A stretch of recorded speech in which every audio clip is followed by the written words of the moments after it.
Okay, this video is reversible causes of dementia. And I'll start out here showing some famous writers who all had syphilis. And then I'm going to go into a whole bunch of other things. NPH, infections, and stuff you've heard of. So here's Nietzsche. He had syphilis. Was it the main thing that made him demented? I don't know. Lots of people around the late 1800s became demented and died from syphilis. Oscar Wilde had more than syphilis just going on. But he also had a lot of problems with syphilis. And some of these other writers, like people say, Oscar Wilde was a great writer when he was young. He's very funny and clever and sort of innovative with his prose and his rhymes and all that, and the complexity of his plays, the importance of being earnest. I loved all that. And he was an Irish guy, went to England and was the best. I liked all that. But he kind of was a dissolute alcoholic screw-up as he got older and abandoned his kids, and I lost respect for him in his old age. But he did a few good things, too, in his old age, too. I won't get into all that now.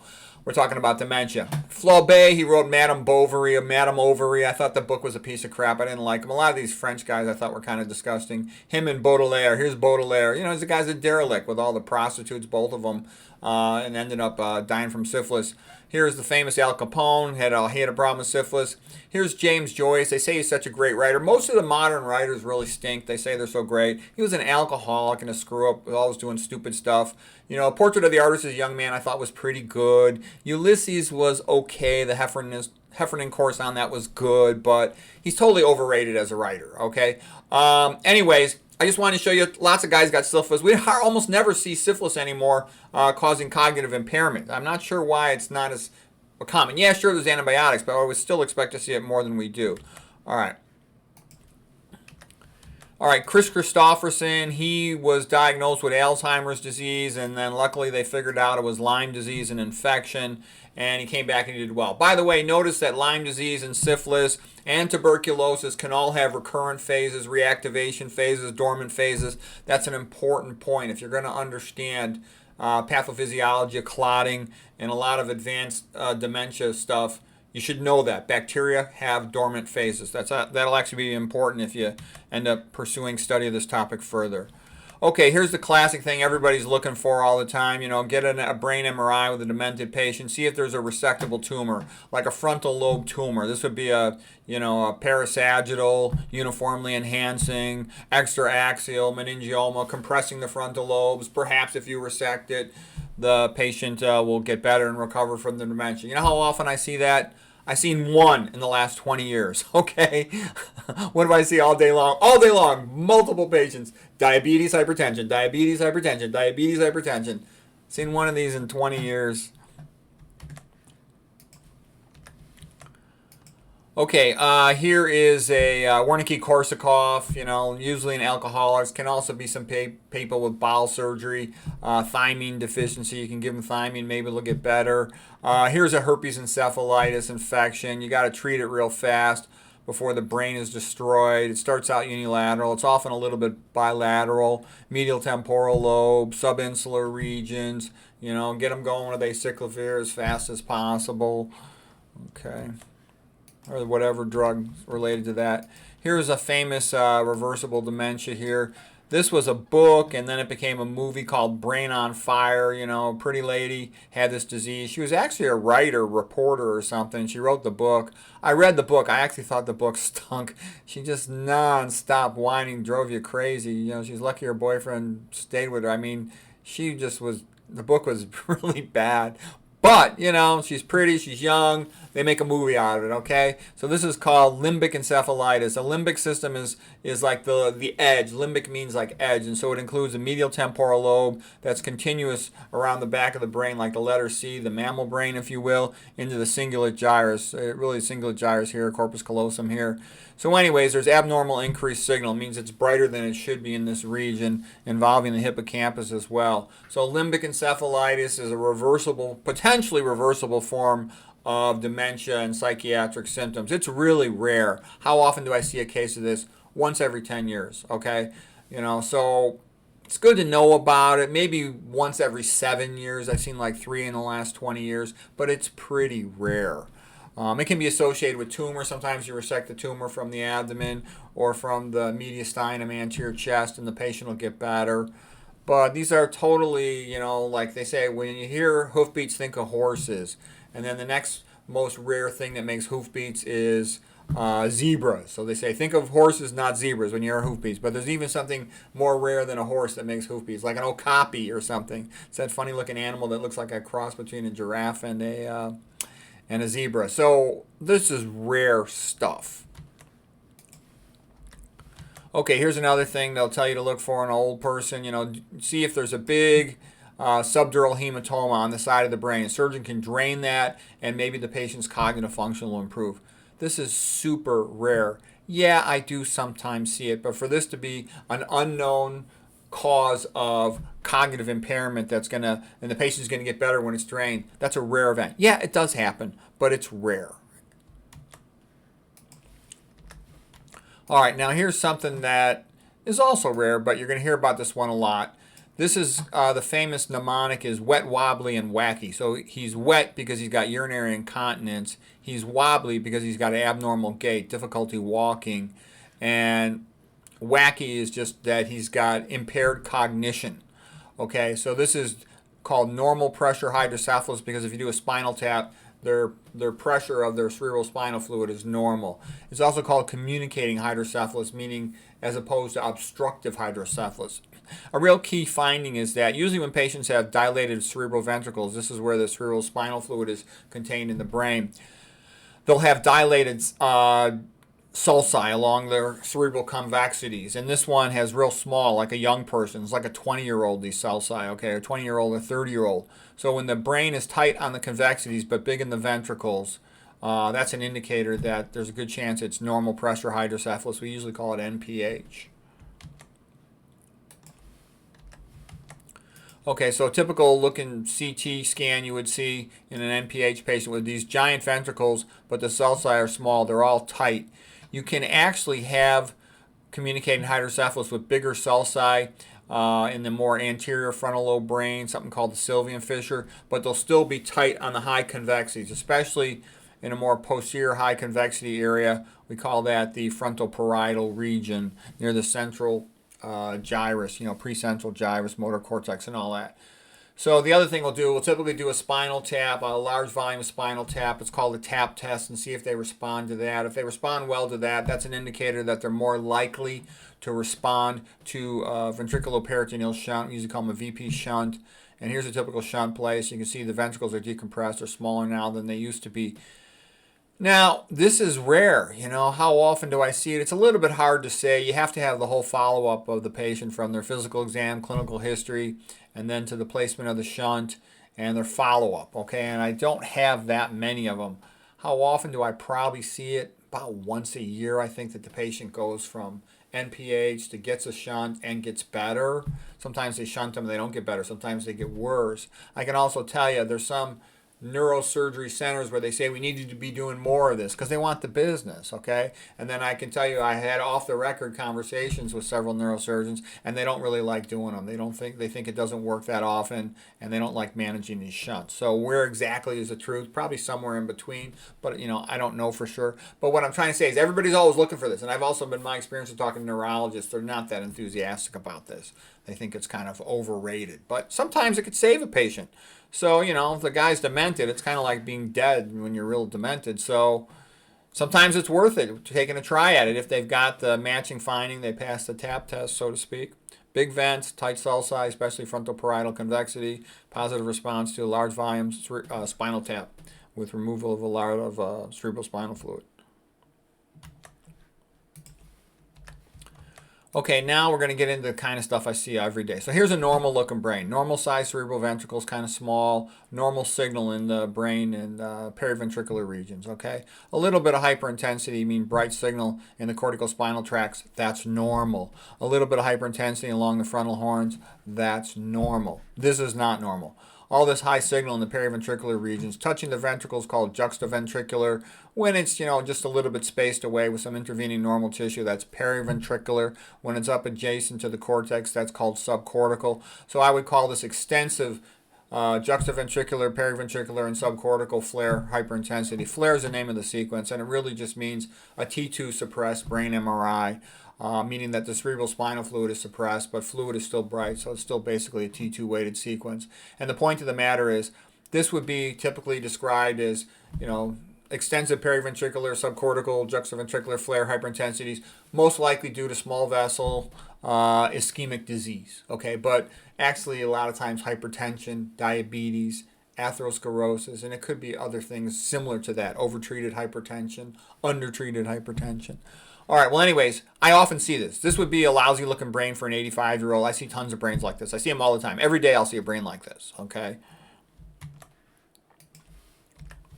Now, here is other stuff that I see. I see this every day. These are small microbleeds, and they leave some hemosider, and it distorts the magnetic field on a brain MRI. This is a SWI, susceptibility weighted imaging sequence, that's very sensitive to distortions of the magnetic field in the brain. And that's from previous bleeds where the iron can't completely be removed from the brain, because the microglia, they're not as efficient in other parts. They're more efficient in other parts of the body than they are in the brain. Okay, so anyways, little bits of residual heme, iron, gets left in the brain, and it leaves all these little microbleeds. So these would be central microbleeds in the center of the brain, the basal ganglia area. These are peripheral microbleeds. And there's a couple things about this picture that, first of all, I see young guys getting demented in their 40s from this. Not that often, but I do. Of course, it's more common as people get into their 60s and 70s, but I've seen plenty of patients in their 40s with severe hypertension become demented like this. Okay, and they classically, they'll say hypertension occurs centrally, and they'll say Alzheimer's-related cerebral amyloid angiopathy occurs in the periphery, but that's BS because I see it all the time mixed. I see it one or the other. I'll see young people within the periphery. I'll see old people with it centrally. So, and it's the same people who get hypertensive hemorrhages in their eyes get a lot of this sort of stuff.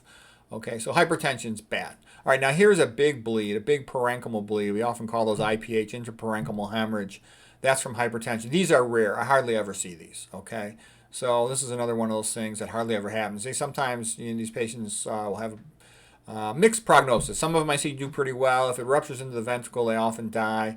The little two rounded spots, bright spots here, that's just calcification. So that would be basal ganglia calcification in the globus pallidi, for example. We consider that normal. It's not really normal, but we just call it normal because it's so common. But anyways, I'm kind of getting to the more common stuff in dementia. Here's a stroke, an acute stroke. Diffusion-weighted imaging is DWI. Matching defect on the ADC. So this is an acute infarct. It's positive on the flare sequence. So it happened more than 6 hours ago. The whole point is most strokes, they just happen, and there's nothing anybody can do. So don't get this idea that strokes are reversible. Don't get me wrong. There are certain instances where they can pull the thrombus out of the middle cerebral artery, and it's beautiful, and it makes a wonderful story. That's great. Okay, but that hardly ever happens. All right, so what I'm trying to tell you is all the fancy stuff you heard of that's reversible, it almost never happens, okay? All day long, diabetes and hypertension, nonstop, from morning until night. Here's a big infarct, middle cerebral artery infarct on the cerebral convexity, with a little bit of hemorrhage in there. This is rare to have a big stroke like that. And don't get me wrong, when I say rare, I'm talking relative to diabetes, hypertension, and dementia. I'll see a stroke like this like once a week or something. Okay, yeah, it's a disaster, and the patient, they often die. Look at the midline shift here. If you look at the midline shift, this ventricle has been pushed across the midline. They'll often have a brain herniation and die. And if they don't die, they're often, permanently cognitively impaired and hemiplegic, paralyzed on one side of the body. It's pretty bad. But this is not that common. This type of brain, which is kind of like, this is a CT scan equivalent of that brain MRI I showed you a little while ago with all the abnormal signal on the flare sequence. This is all low density periventricular sequence, juxtaventricular periventricular sequence. This is a typical old demented brain, but there's something more common than this. Here's what I actually see most common, just an atrophic brain. You can notice that it's atrophic, that means shrunken brain, in the sense that the cerebral spinal fluid anteriorly is expanded. The brain sinks posteriorly based on its weight. It's sort of from gravity, it sinks downward. And the cerebral spinal fluid floats up anteriorly. And this is what I typically see. Just an atrophic brain. I may or may not see a little stroke in there, but most of the time there's no big stroke. And this fits with the theories of dementia of Jack Della Torre and of my own theory, the Peter Rogers, MD, neurovascular theory, uncoupling theory. And here's just basically the main two types of arthritis: coronary artery disease from high-fat diet, internal carotid artery in the neck, atherosclerosis already at its origin. This is typical Western or high-fat diet atherosclerosis. Intracranial atherosclerosis has been called Asian atherosclerosis, and especially you think of the Japanese in the 1960s smoking a lot of cigarettes and eating a very high sodium diet, so that's hypertensive atherosclerosis intracranial. And of course people often have a mixed picture, but these are the two major patterns. Okay, so we've talked about this before. It is a Jack Delatorre theory of dementia. And it's the best one. This theory and my theory are the best ones. And just so you know, I've talked about it before, but I'll just real quickly review it. I think Alzheimer's is a big joke, okay? Alzheimer's is what everybody talks about. If you read any of the common conventional literature, they'll say Alzheimer's is the most common cause of dementia. Yeah, right. Why? Because the drug company wants you to say that. It's completely stupid. You know, what's the historical finding to diagnose Alzheimer's? Nobody knows. There isn't one. What's the physical exam finding? What can you check on their body? There's nothing, okay? All right, what's the blood test? They've got some tests they're working on, but there's nothing convincing and good. What's the imaging test? Theoretically, you know, atrophy of the medial temporal lobe and the frontal parietal convexities. We don't see that pattern too often. It's not that reliable. It's not that convincing. It's not that distinct. Okay, then they'll talk about nuclear medicine imaging. They can lean you a little bit, but it doesn't come down that strong. Same thing with autopsy. The reason is there's normal patients that have findings that would put them in the Alzheimer's category. There's so-called Alzheimer's patients that have findings at autopsy that don't fit, okay? And that's why they came up with the cognitive reserve theory, like the Mankato, Minnesota, Notre Dame nun study, and said, oh, well, cognitive reserve, people who are more educated and literate that like to read and write letters, they can have all kinds of Alzheimer's-like lesions all over their brain and not be demented. Okay, because they've got cognitive reserve. And, you know, the concept of building up your cognitive reserve is good, but what I'm trying to say is Alzheimer's is bogus. You can't diagnose it effectively, and you have no treatment for it, just some crappy drugs that don't work and cause a lot of side effects. So you don't want to go down that path. And the whole beta amyloid stuff, it contributes to dementia, but it's sort of a late player. It's not the money. Delatorre's theory and my theory tell you exactly what to do. Okay, so let me just try to move my picture a little here. All right, so I've talked about this before, so some of you have heard this all before, but there's people who haven't heard it before.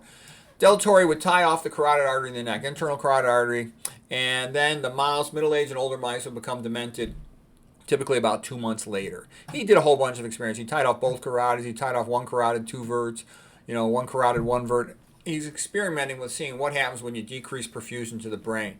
So you're decreasing perfusion to the brain, but some perfusion, some blood flow would still get to that same side by collateral vessels traveling across the midline through some anastomoses, for example.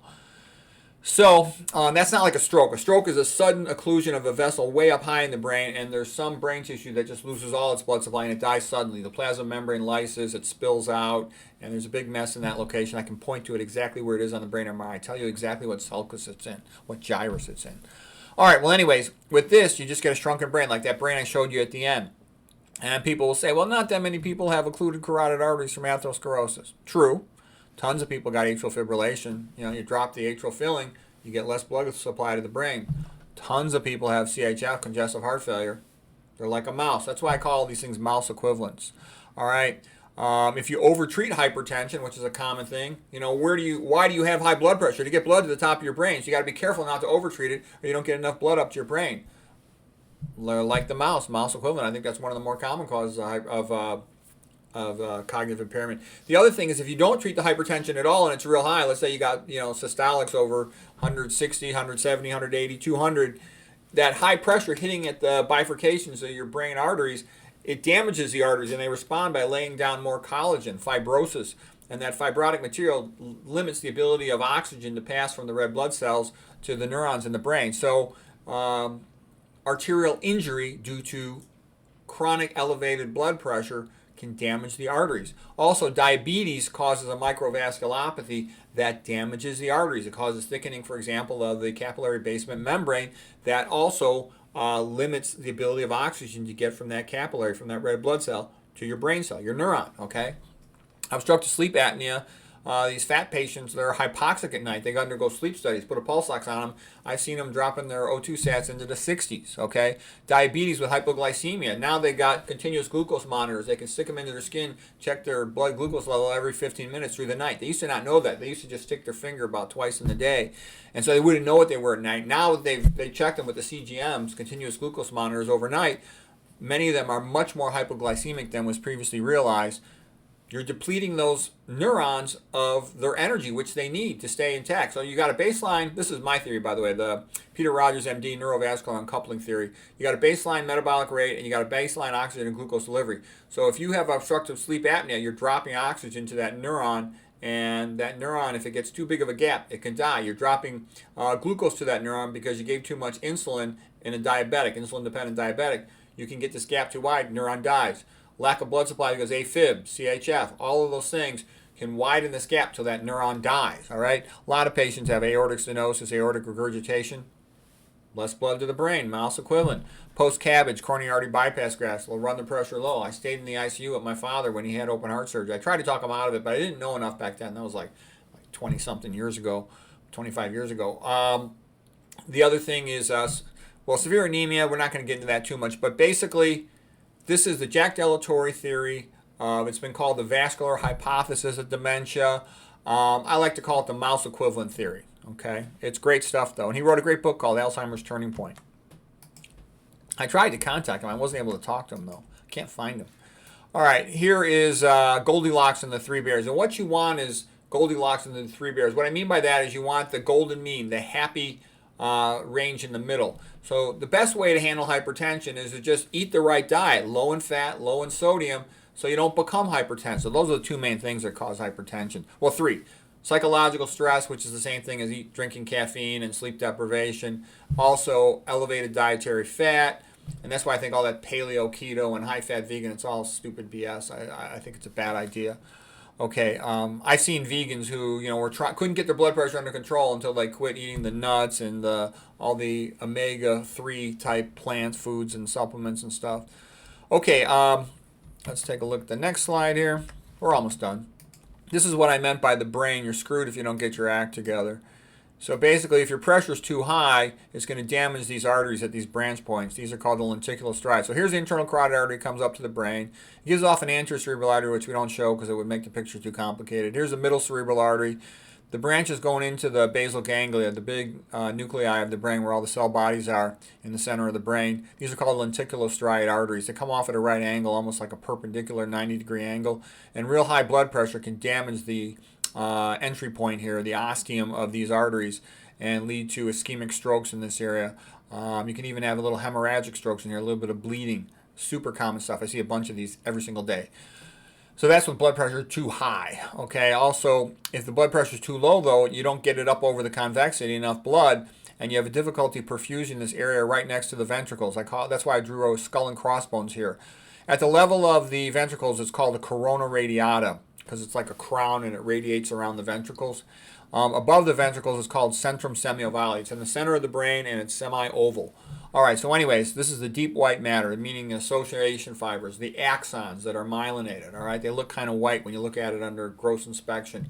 Whereas in the periphery is called the cortex. Cortex means like the bark of the tree, like a tree stump. You cut it and it's denser around the periphery. That's where the cell bodies are of these neurons. And they have about 4 times more blood flow, so they're denser in their gross inspection than is the deep white matter, which is a lot of fat from the myelin, for example.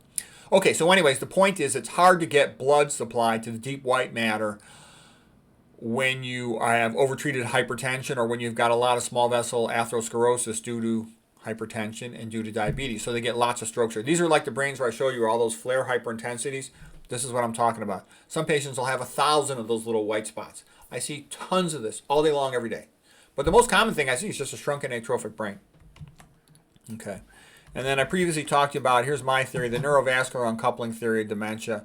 And I'll tell you why I'm confident that my theory and Jack Delatorre's are the best. Because I tell you what to do and what's going on. Same with Jack Delatorre. Jack Delatorre, he makes it real clear to you about what's going on with hypertension. He actually thinks that's why Ronald Reagan became demented. After he took one for the Gipper, he was hypotensive a prolonged amount of time, basically like a mouse equivalent, and then he progressively became demented after that.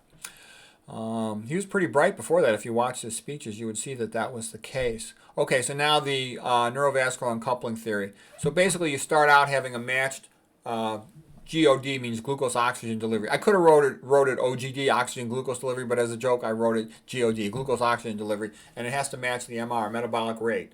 Okay, these are a whole bunch of things that will decrease the glucose oxygen delivery. Some of them we already talked about, but the one thing I would mention here is you got to be able to make a lot of energy in those brain cells, in the mitochondria, and you have to be able to handle your calcium metabolism well. I would also say my theory of dementia is in some extent an expanded version of what is called the calcium hypothesis, because it largely relates to calcium metabolism. All right, then you have things that increase the metabolic rate of the neuron. These are things like stimulants, which could be, tobacco, amphetamines, attention deficit medications, but there's a lot of things that do it. Just glutamate, okay? And you don't need MSG, it could just be any type of glutamate. Excessive glutamate, you process a protein that's high in glutamate. Let's say you take casein, the milk protein. You ultra pasteurize it, you homogenize it. All that thing breaks up the individual amino acids that make up a protein chain, and once they're free, they become called free glutamate. And we have taste receptors. They're called umami taste receptors. We have them not just in our mouth, but along our intestinal tract. Because when our ancestors were worried about starving, when they catch all that glutamate, they're like, yes, you just found a good protein source. This might keep you alive. Come back here, eat more of this. And that gets you addicted to foods. It's part of what makes a food taste good. So anyways, that's a stimulant, though. It increases glutamate release across the synapse in your brain, your hippocampal neurons and other neurons in your brain. So it's going to increase the metabolic rate. So let's say you start out here as a baseline. The more free glutamate in your food, the more activation you're going to get of those neurons. Let's say you're stressed out. Well, cortisol does it too. So that's going to increase. You drink caffeine. That increases the metabolic rate. So you better be able to ramp up your glucose and oxygen delivery. But it turns out processed food also has a lot of inhibitors of mitochondria. Well, classically, let's say your fungal inhibitors. Your fungal inhibitors of mitochondria are going to decrease the ability to make ATP, which is like lowering your glucose and oxygen delivery. Glyphosate inhibits mitochondria. That's sprayed on your soy, the typical cheap protein on processed food. Atrazine sprayed on your corn. That's a mitochondria inhibitor. I'll show you a picture of it. Okay, but the bottom line is the wider this gap gets between glucose and oxygen delivery versus the metabolic rate of that neuron, the more likely that neuron's just going to die, go into apoptosis, programmed cell death. That's a slow death where it recycles itself, so its internal chemical constituents can be recycled and taken up by the macrophages, the microglia of the brain, and delivered to other areas so other cells could use them. Okay? Versus sudden death is called necrosis in a big stroke. All right, I'll show you the next slide. I think is going to be one you're going to like. Well, first of all, this is just a summary slide of my theory, the neurovascular uncoupling theory of dementia. And the reason why I think it's a great theory along with deleterious is it tells you what to do. Avoid the mitochondria inhibitors. Avoid the high-fat diet. Eat your plants to get your vasodilators, potassium and magnesium, okay?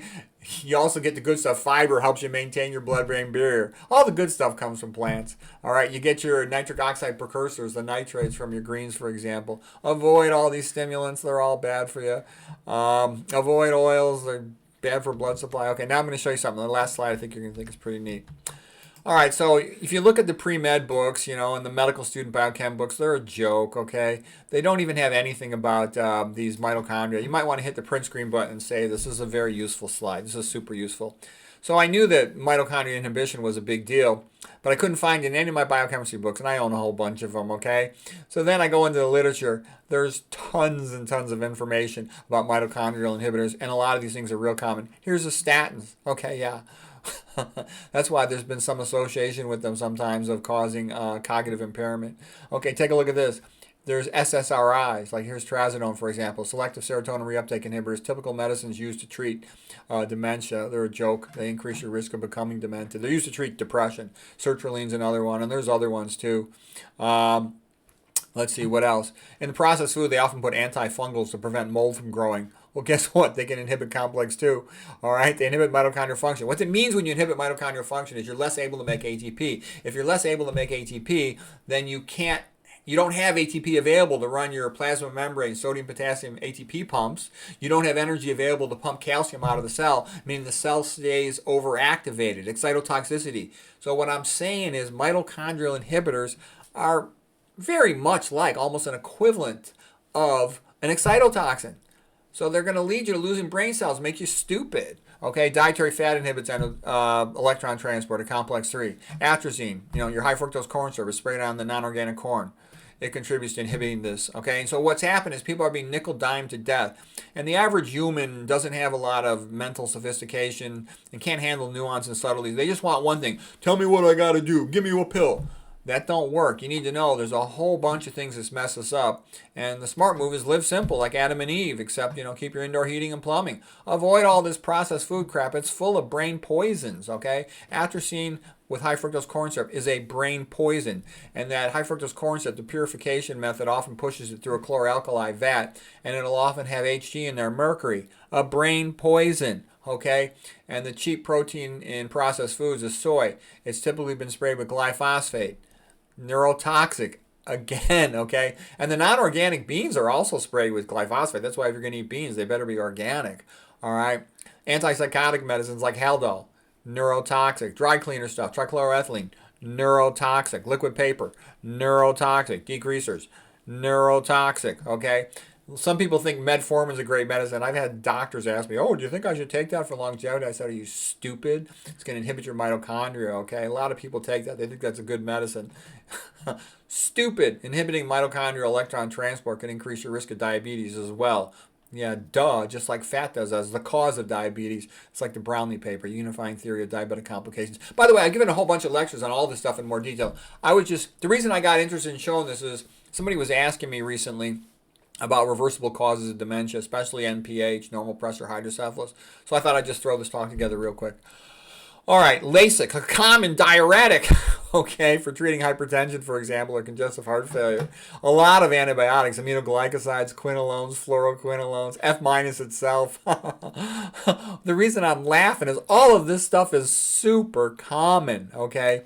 And a lot of knuckleheads will tell you to take cyano B12. I would never do that. I take methylcobalamin B12, not this cyano BS. Okay, and they'll go, "Oh, well, it's only a little cyano." Yeah, no thank you. I don't want any cyano accumulating. Okay, this stuff potentially has cyano in it.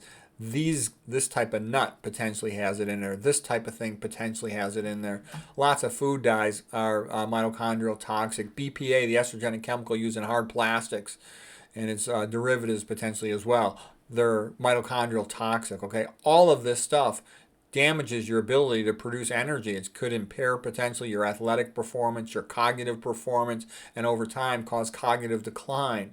Okay, that's the point. All of this stuff is common. Alcohol, of course, is a brain toxin. Traumatic brain injury, of course, is a brain toxin, etc.